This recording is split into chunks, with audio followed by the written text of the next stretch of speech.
নেই। যে পরিবারটা সারাদিন সংস্কৃত ভাষায় কথা বলে, সংস্কৃত ভাষা যদি স্কুলের সিলেবাসে চলতে পারে, কোরআন কেন থাকবে না, আরবি ভাষা কেন থাকবে না? সারা পৃথিবীর মানচিত্রে একটা রাজ্য নেই, একটি দেশ নেই যে দেশের মাটিতে সংস্কৃত ভাষা চলে। এটা কোনো ভাষাই নয়।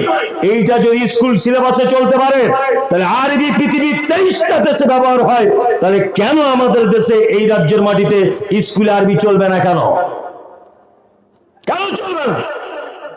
আসলে ঘটনা হচ্ছে এই, যার দেখতে লাগে না ভালো তার চলন বেকা। হ্যাঁ, তুমি বলো যে মুসলিম মানে আমাদের এনার্জি রয়েছে, এই কারণে বিদেশের ভাষা বলতে যাচ্ছ কেন?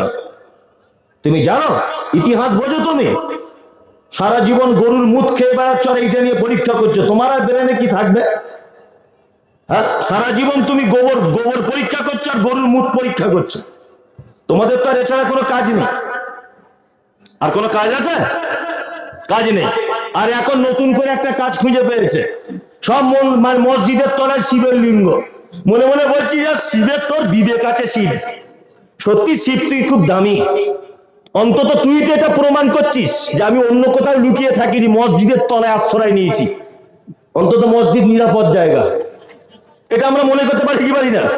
হ্যাঁ, এখন শিবের লিঙ্গ খুঁজছে মসজিদের তলায়। শিবকে ধন্যবাদ যে তুমি দামি জায়গাতে আশ্রয় নিয়েছিলে। কি বলছি বুঝতে পারছেন না? আরে শিব বুঝতে পারলো মসজিদ দামি জায়গা, আর তুমি বাবরি মসজিদ কিনতে পারলে না, বুলডোজার দিয়ে ভেঙে দিলে, বদমাইশ কোথাকারে। তোমার শিব বুঝতে পেরেছে এটা মসজিদ দামি জায়গা, তুমি বুঝতে পারলে না।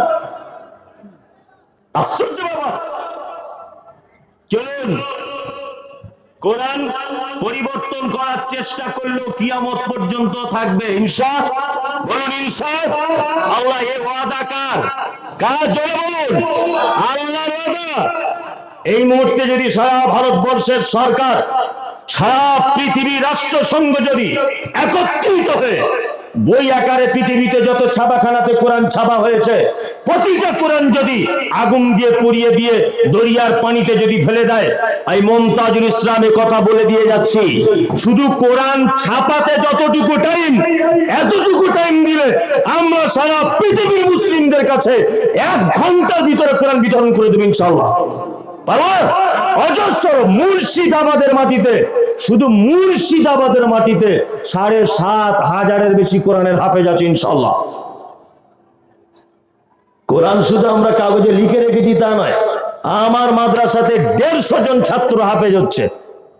150 জন হিফজ করছে, 150 বাচ্চা। ইচ্ছা করলে মাদ্রাসার হাফেজদের দিয়ে আজকেই কোরআন ছাপতে শুরু করে দিব। তার মানে বোঝা যাচ্ছে আল্লাহ পাতা আকারে, পৃষ্ঠারের আকারে কোরআন হেফাজত করবে এ কথা নয়। কোরআন আল্লাহ পৃষ্ঠার গুলোকে হেফাজত করবে এ কথা নয়। আমরা মুসলিমরা অনেক সময় বুঝতে ভুল করি, সেটা হচ্ছে এই সাম্প্রদায়িক দাঙ্গার ইস্যু করার জন্য অনেক সময় ফেসবুকে, অনেক সময় টুইটারে, অনেক সময় ইউটিউবে দেখতে পাবেন কোন একটা লোক কোরআনের উপরে পা দিয়েছে, মুসলমানরা খেপে গিয়ে রাস্তা অবরোধ করলো, মারামারি করলো, গ্রেফতার হলো 32 জন মুসলিম। আসলে ওটাই একটা ইস্যু যে কোরআনের উপরে পা দিয়ে দে, মুসলমানরা খেপে যাবে, ওদেরকে মারবো আর ওদেরকে ধরে জেলে ভরবো। আমি মুমতাজুল ইসলাম বলছি, কোরআনে পা যদি দেয় আমাদের নিশ্চিন্তায় থাকা লাগবে, কারণ আল্লাহ অক্ষর এবং পাতাতে কোরআন হেফাজত করবে কথা নয়, অজস্র কোরআনের হাফেজদের স্মৃতিতে আল্লাহ সুবহানাহু ওয়া তাআলা কোরআন হেফাজত করেছে ইনশাআল্লাহ। করেছে কি করেনি? আল্লাহ চাইলে আরো করবে, আলহামদুলিল্লাহ। করবে কি করবে না? অজস্র নদিয়া মুর্শিদাবাদে অন্ধ হাফেজ দেখতে পাওয়া যায়। আরে আমরা অন্ধদের কাছে কোরআন জমা রেখেছি, পাগলাম করলে চলবে? কোরআন হেফাজতের দায়িত্ব কার? আল্লাহ। এইবার একটা কথা বলছি, শুনে রেখে দেন। তাহলে আউযুবিল্লাহটা বলবেন কবে? সেই তো সারা দুনিয়ার কথা বলছেন। আরে ওইটাই তো ক্যাপাসিটি গোলাম হোসেন, ওইটা বলে দিলে তো অসুবিধা। ওইটা ঠিক টাইমে বলবো। তার আগে আর একটা কথা বলে দিই, সেটা হচ্ছে এই যে আপনারা ওইটা শুনবার জন্য একটু অপেক্ষা করছেন, বলিয়ে দিই। সেটা হচ্ছে শয়তান এবার দেখছে যে আল্লাহর বিধানে যা আছে এগুলো তো চেঞ্জ করা যাবে না। যাবে? যাবে না। হ্যান্ডবিল দেখি একটা, শেখ বিয়াদবি মাফ করবে না। এটা একটা হ্যান্ডবিল, জলসা একটা উদাহরণ দিচ্ছি, দেখুন গ্রাম্য উদাহরণ। এটা একটা হ্যান্ডবিল, তাই তো?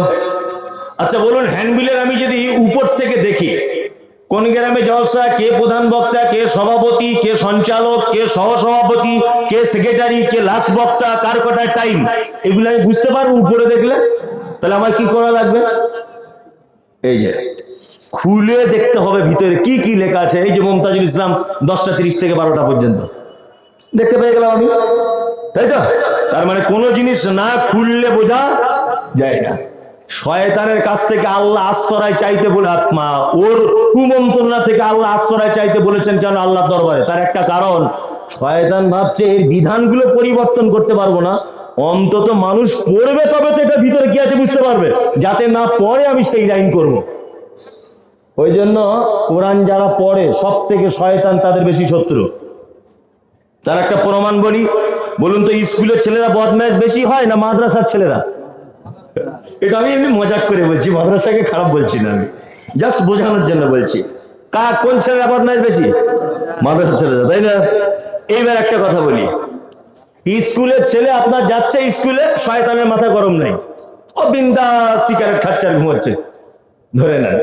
কিন্তু আপনার ছেলেকে মাদ্রাসায় দেন, শয়তান সঙ্গে সঙ্গে মিটিং ডেকে বিশাল বড় জলসা করে বলবে, লুৎফুর রহমানের ছেলে মাদ্রাসায় ভর্তি হয়েছে, কোরআনের হাফেজ হয়ে যেতে পারে। 22 জনের তোদের দায়িত্ব, ওকে কি করে মাদ্রাসা থেকে আনা যায়, কোরআন শিখতে দেওয়া যাবে না।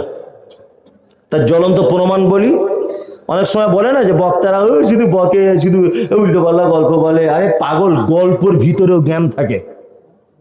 কি বলছি বুঝতে পারছেন না? গল্পের ভিতরে কি অনেক জ্ঞান থাকে।